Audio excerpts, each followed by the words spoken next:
le sous-soleil de vérité. Dans les profondeurs oubliées du continent, là où le sable embrasse l'océan et où les étoiles semblent chuchoter aux âmes perdues, s'élevait une ville mystique nommée la Lumière perdue. On disait qu'elle avait autrefois rayonné d'une sagesse ancienne, mais que le temps, les vents et les douleurs du monde avaient effacé toute trace de sa gloire. Désormais, seuls les murmures du vent et les ruines argentées témoignaient d'un passé glorieux. Ce fut ici, dans ce décor figé entre la mer et l'oubli, qu'un homme nommé Émilien posa les pieds après une longue errance.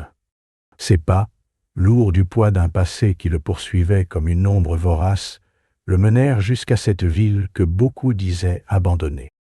Il n'attendait rien, ni accueil, ni compassion. Il voulait seulement fuir. Pourtant, alors que la nuit tombait et que les nuages dansaient déjà sinistrement au loin, il poussa la porte grinçante d'une vieille auberge dont le nom effacé par le sel était devenu les sous-soleils. Là, dans le halo tremblant d'une lampe à huile, il la vit. Lucie, puis...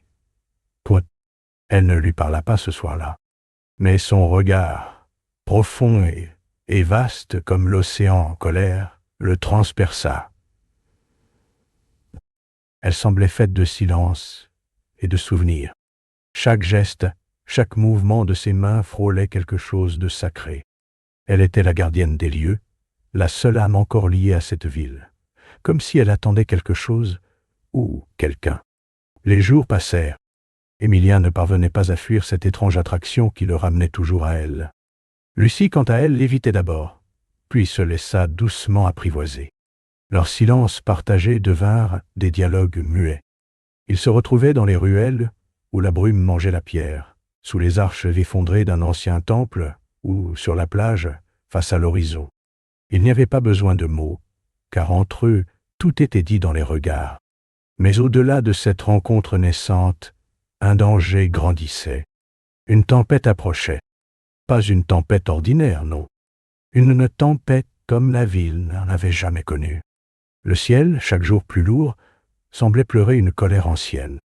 Les habitants des villages alentours avaient fui depuis longtemps, prévenus par d'anciens présages. Mais Lucie, elle, restait, et Émilien, désormais lié à elle par un fil invisible, ne pouvait l'abandonner. Ensemble, ils tentèrent l'impossible. Ils renforcèrent les murs, dressèrent des barrières de fortune, appelèrent les anciens rites oubliés. Mais rien n'y fit. La mer grondait, le vent hurlait, et les cieux menaçaient de s'effondrer. C'est alors que Lucie, acculée par le désespoir, révéla un secret enfoui, un don qu'elle avait caché toute sa vie. Enfant d'un pacte ancien entre les peuples du vent et les femmes de la mer, elle portait en elle le pouvoir de calmer les éléments. Mais ce pouvoir avait un prix. Une fois utilisée à pleine puissance, elle ne pourrait plus rester dans cette terre, liée désormais à un équilibre trop fragile. Émilien, abasourdi, comprit que leur amour était condamné s'il restait. Mais il ne pouvait se résoudre à la perdre sans avoir essayé. La nuit tomba. La tempête rugit. Des vagues de plus de 20 mètres s'abattirent sur les rivages. Le ciel était fendu par la foudre. Lucie monta au sommet de l'ancien phare, les bras levés vers le ciel, et prononça les mots interdits d'une langue que seul le vent comprenait encore. Émilien restait à ses côtés, ancré dans le moment, tenant sa main. Le vent changea. L'eau se figea un instant. Puis, lentement, comme une bête apprivoisée, la tempête s'apaisa. La ville, contre toute attente, avait survécu. Mais déjà, le sol sous leurs pieds tremblait. Le pacte était en marche.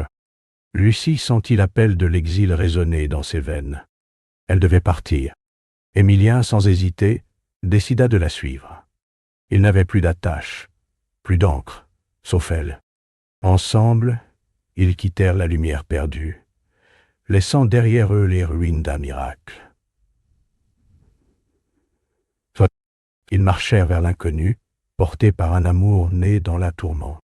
Leurs pas résonnaient sur les routes désertes, mais leur cœur battait au même rythme, comme si les vents, désormais apaisés, les guidaient vers un monde nouveau, loin des chaînes du passé. loin de la ville maudite.